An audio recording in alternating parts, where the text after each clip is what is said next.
This is 8.23, equilibrium and center of mass. Today we're going to talk about finding the center of mass, finding net torque, and calculating balanced objects, which can be kind of labor intensive, but it really shouldn't be too bad in the conceptual department. So let's start with this torque and equilibrium. Equilibrium is when it is not rotating. Most of the time we talk about things at static equilibrium, meaning that it's not rotating and it's not moving. So this means that the sum of the forces are going to be equal to 0. That means the x and y direction will be equal to 0. This helps us, but it's not really a sufficient condition, so we need to make sure that we also translate this into angular stuff, saying net torque is also 0, which is what it says on the next slide, I think. Yeah.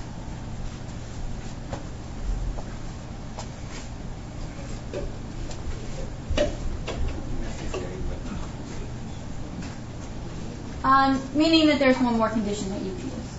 Now, sometimes, if you just use x and y, you're not given enough information to solve for all the forces. So we throw torque in there too, and that lets us solve for the unknowns. Because what usually happens is that you're given an FA and an FB, and you have to find both of them. So we need a few more equations to solve.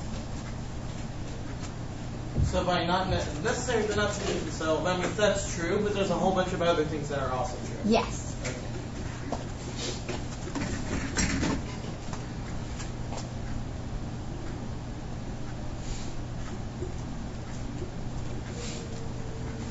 All right, the other one is that torque also needs to be equal to 0. Net torque is 0. This means, again, that it won't rotate.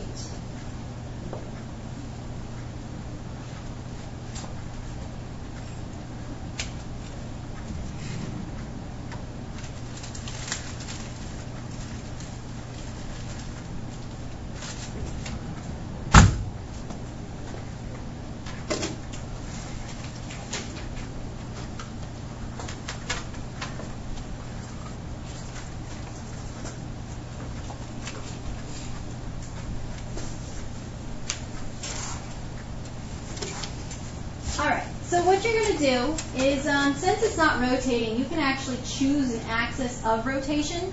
Not saying that it is rotating, but if it were to rotate, you can imagine that. So when you're dealing with these torques, what you want to do is pick the rotation of axis at a point that you don't know. It mostly has multiple forces at that point, and that allows you to kind of get rid of them. So for instance, if we have an object here, we have here's the center of mass. Let's say this is just like a board, a 2x4 or whatever. And it's sitting on some sawhorses. This sawhorse is applying a force, and this sawhorse is applying a force. And we have the weight down. Now let's say we know the length of the ladder. Length, we'll call it L. But we're going to have to know that too. In the mass? Yeah, you have to know mass as well, and it will give you that. So it doesn't, in this case, it doesn't really matter what you choose as your rotational point. You could rotate here, you could rotate here, you could rotate here. But wherever you choose it to rotate, let's say that we rotate about this end, right here, we're rotating about that point. This is the torque here will be 0 because it is 0 away from the point. That means you really only have to deal with mg and fa. And mg is going to go, put your finger on the pivot point, go this way. That's going to be negative, and fa would rotate it positive this way. So you have torque. Your net torque is going to be negative, the mg torque, negative mg 1/2 L sine 90, so you don't have to put that in there, plus your FA L sine 90 again equals 0. Now they're 90 because they make a 90-degree angle with the lever arm. And this one isn't actually going to be L, it's going to be L minus whatever this distance is, R. So L minus R. Put that in there. Something like that. This is just an idea. I haven't actually thought this one out, so we can't actually solve it or anything. Just kind of an example there. This probably is more useful if you're talking about like a ladder leaning up against the wall, and you know that the weight is Fg. It's going to have some sort of frictional force that keeps it from sliding, and then you're going to have the wall. The wall is going to be pushing the normal force at it, and it's going to have some sort of frictional force that keeps it from sliding down the wall. So in this case, you would probably pick this as your pivot point because it'll cancel out both those forces, making it much easier to solve. Wait, how will having the pivot there cancel out the forces? Because with torque, it's Fr sine theta. Fr sine theta. And since it's at the pivot point, R goes to 0, making this whole thing 0. Oh, okay. Yeah. So that's why it's useful to pick where there's like multiple forces, especially like at the wall, because it's going to have some crazy stuff going on. Wait, wouldn't the floor be pushing on the bottom? Yes, it would be. So both So sides have the same amount of forces. Maybe not the same amount, but yeah. This is frictional force. So yeah, you can pick any place you want, but a lot of times they'll give you like the force of the floor up on it. And then they'll ask you what is the normal placement force of the wall. This allows you to come up with lots of different torque equations. You can have the net torque with this at the pivot point, and then do another equation of net torque with this at the pivot point, and then you have two equations and two unknowns, or maybe four unknowns, and you just come up with different points being the torque equations. And that every time you make a new pivot point, you have a new torque equation giving you another equation to use to solve for those unknowns. Most of the time, you'll use like Fx, Fy, and a torque. But you can easily use a torque, and like an Fx, and not even deal with Fy or something. It really doesn't matter. You can approach it any way you want. All right, so now we're going to get into this rotational stuff here. The axis of rotation. For an object that's in equilibrium, again, it doesn't really matter where you put that axis. It just allows us to pick the, solve easier things. And here it says it doesn't really care. And then usually where most of the forces are located, that's where you want to put your axis. A lot of the times it'll tell you, make the axis of rotation the center of mass. So when you're solving the problem, you need to make sure that you're telling us where your axis of rotation is, so we make sure that you're not including forces that would be 0 because they're acting at it. So once you find your axis, maintain that axis throughout this equation. This says throughout the problem because they really only want you to use one torque equation. They don't want you to try to confuse yourself, but you can do that.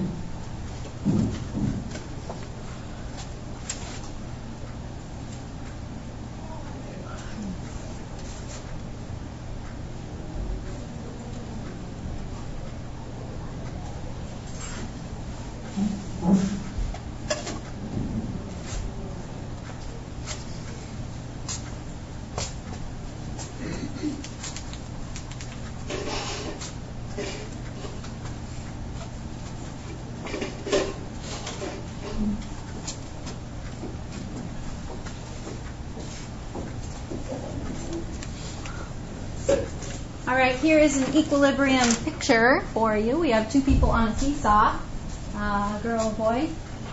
On the left end, you can see that the girl is far out to the left. She weighs less, so the boy needs to sit in closer.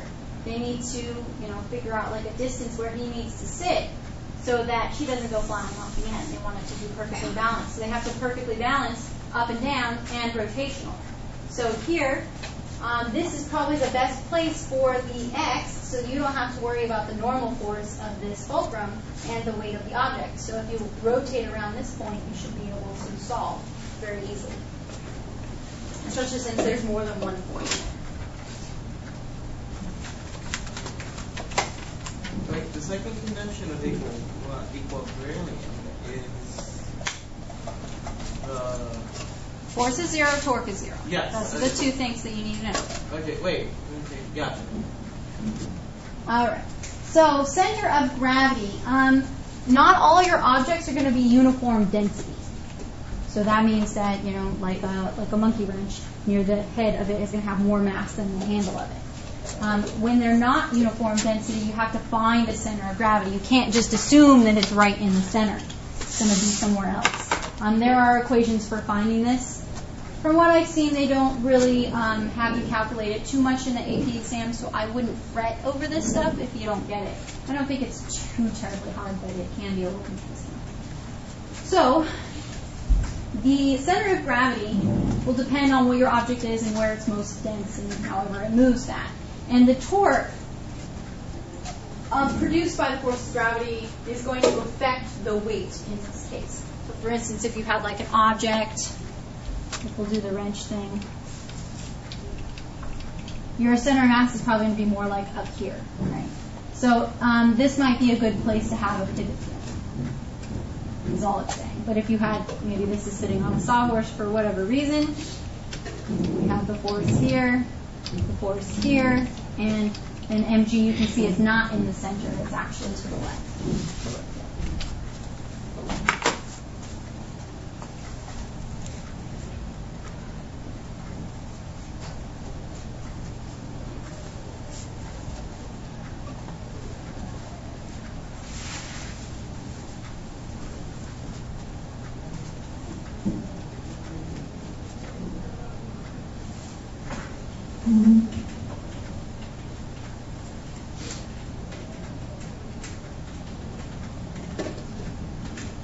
All right, so to find this center of gravity, you want to look at your object, whatever the shape it is, and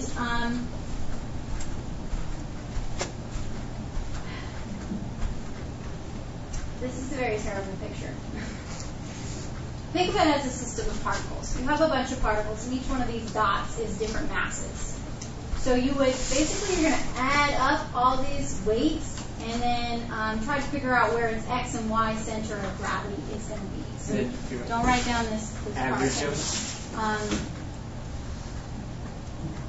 There it is. That's what you're going to do. You're going to add up the masses at different positions. So mass at x, so mass at 1, mass at 2, mass at 3. Add them up and divide them by the mass.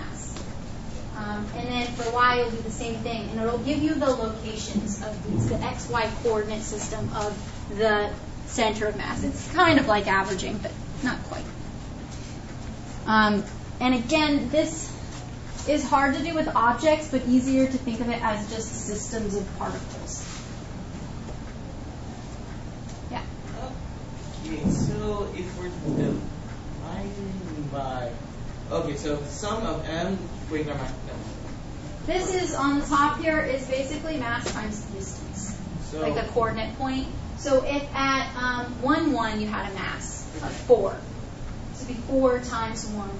Yeah, okay, so why do plus a mass at 3. If we're multiplying the sum of mass by sum of the x's? No. This is the sum of the mass times the distance. So you're going to do the mass at that point plus the second mass at the second point plus the second and the third mass at the third point, and then divide it by all those masses added up.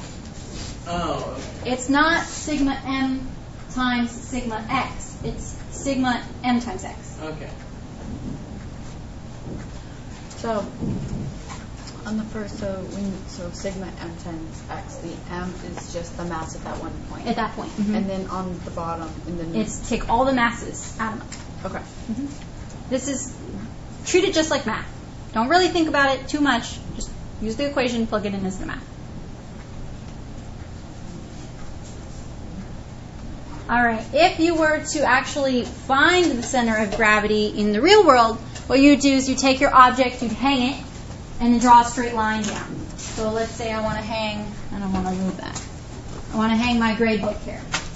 Hang it so it's nice and free to move. Draw a straight line down. Hang it from some other point. Draw a straight line down. Wherever they can intersect, that's your center of gravity. But that's in 2 dimensions. So if you actually wanted to do it in 3 dimensions, you'd hold it in a different way and then have a third line through, and that'll actually give you, it'll be the center of my grade book, like in the center 3-dimensionally. Where you don't really need to worry about that. But, there might be a AP lab question on it or something. You have to explain that process. All right, so we're going to start with some clicker questions. This is that mass distribution that I was talking about, so I'm going to show you how to do it. And then let you answer. So, this question here says masses are distributed in the x, y plane. Give me a new thing here.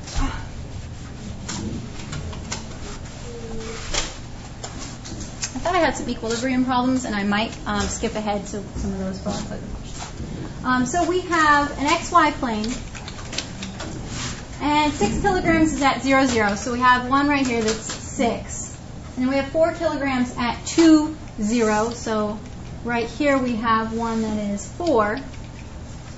And then we have 5 kilograms at 2, 3. 2, 3. This is 5 kilograms. Right there. So it wants to know what's the x coordinate of the center of mass. And again, x is going to be the sum of m1, x1, or I, over the sum of m. So we are going to expand that into, again, this is 0, 0, this is 2, 0, and this is 2, 3. Quite literally, just plug it into the equation. Don't try to think too much about it. So the mass at 6 times the x-coordinate, which is 0, plus the mass at 4, which is at 2, plus the mass at 5, which the x-coordinate is 2, over the total mass. The total mass is going to be 6 plus 4 plus 5. See how that works? And you should be able to come up with an answer.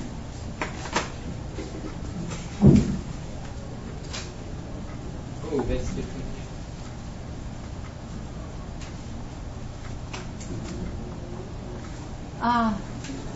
It's asking for the x-coordinate, so it should only be asking about this one. Although, you could probably find this just by looking at the picture. You have an x-coordinate of 0, of 2, and of a 2, so you know it's going to kind of be like ish, here-ish. Right.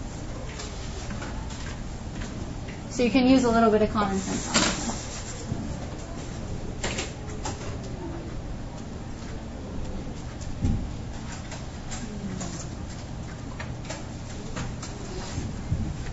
I wonder if I changed, because when I copy these clicker questions over from the test bank, sometimes I don't copy the answers correctly. Yeah. So this might be one of those things.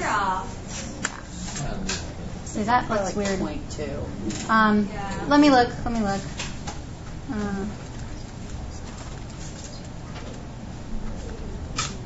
Yeah, I got 1.2 as well. That's annoying. All right. Let me see if I can find an equilibrium problem. Because I definitely want to show you one of those. Why is it negative? Don't worry about it. I'm pretty sure that's the answers from a different one. Okay. I just didn't copy the answers correctly.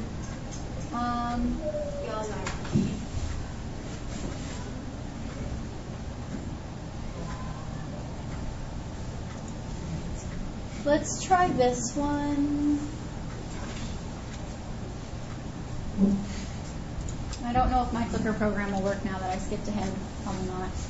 And it says, Tasha has a mass of 20 kilograms and wants to use a 4-meter board of mass 10 kilograms as a seesaw. Her friends are busy, so Tasha seesaws by herself, putting the support of the system's center of gravity. When she sits on the end of the board, how far is she from the support point?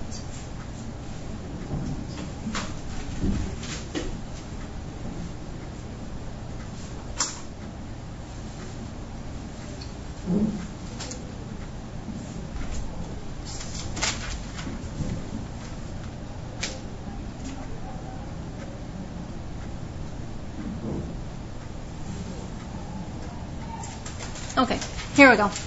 Took me a second to picture it. An object. And then we have, it's a uniform density object, so we have mg in the middle. And she's sitting like on this side. She's sitting on the end. Yeah, on the end. So she's here. This is her weight. We'll call her FA.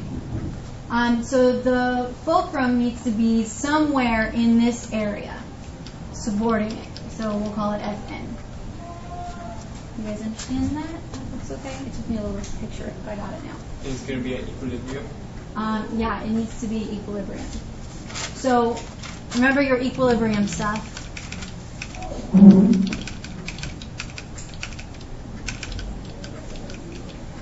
There's no x forces in this case, so you can ignore that.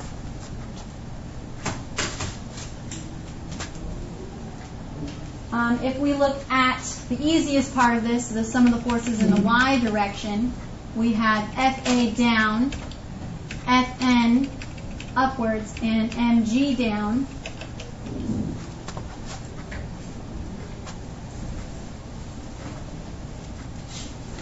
We do know,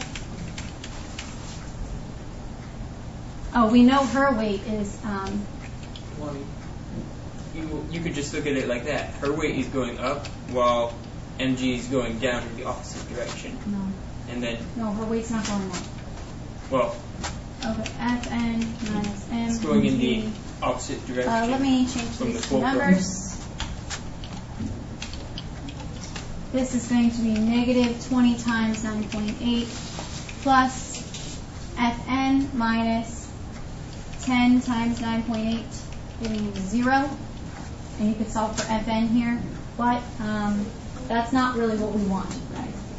It gets us somewhere, but doesn't really get us anywhere. It's not really answering our question. So let's look at torque now, net torque.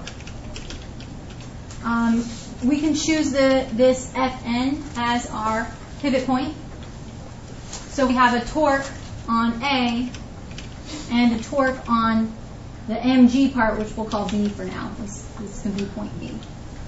If you put your finger on the pivot point, Fa is going to go around clockwise, so this one's positive, and Fb is going to go around counterclockwise, making that one negative. Are we okay with that one? I thought that it was opposite. No. Counterclockwise. Counterclockwise is positive. Okay. And Fa, if you put your finger here, it's going around Yeah, counterclockwise. Oh, so it's okay. positive. that's what I said. Okay. So now this is going to be FARA sine 90 degrees. Wait, Again, 90 degrees. 90 degrees. Minus FBRB sine 90 equals 0. These signs go away.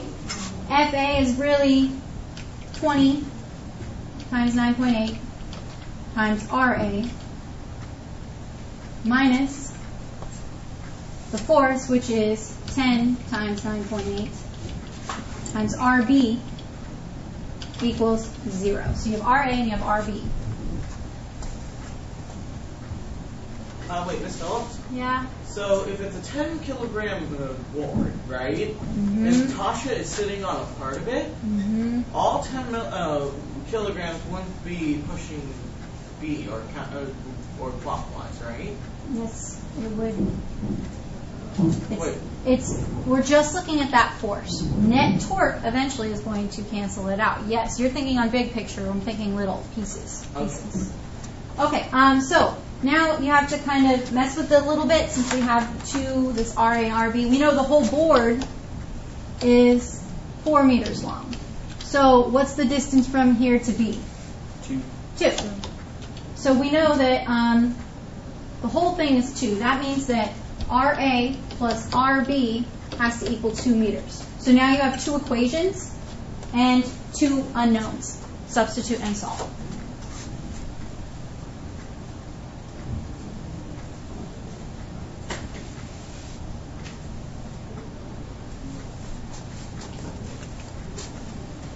We're trying to find her distance from the fulcrum.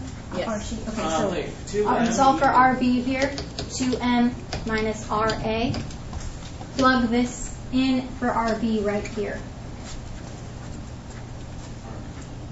What? Okay, so if we have 2m, that's the mass of Tasha, M is the distance. and this, yeah.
Okay, are we almost finished? Missing 2 people?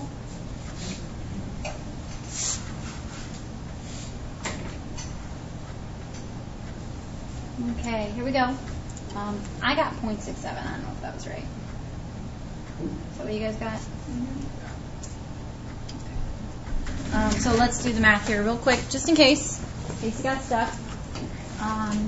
This would be what? 196 RA minus, and this would be 10 times 9.8 times 2, giving you minus 196 plus, and then 10 times 9.8 times RA will be 98 RA equals 0, and then solve for RA from there. Good? You guys get on the right track? I don't need to do it anymore. If RA plus RB, the distance between them is 4. So when you No, are, the distance between RA and RB is 2 meters, right here. That's how we came up to that. All right, last question. Question 2. With the radius 1 meter is placed in the first quadrant of an XY coordinate system, with the rim touching the X and Y axis. What are the coordinates of the center of gravity?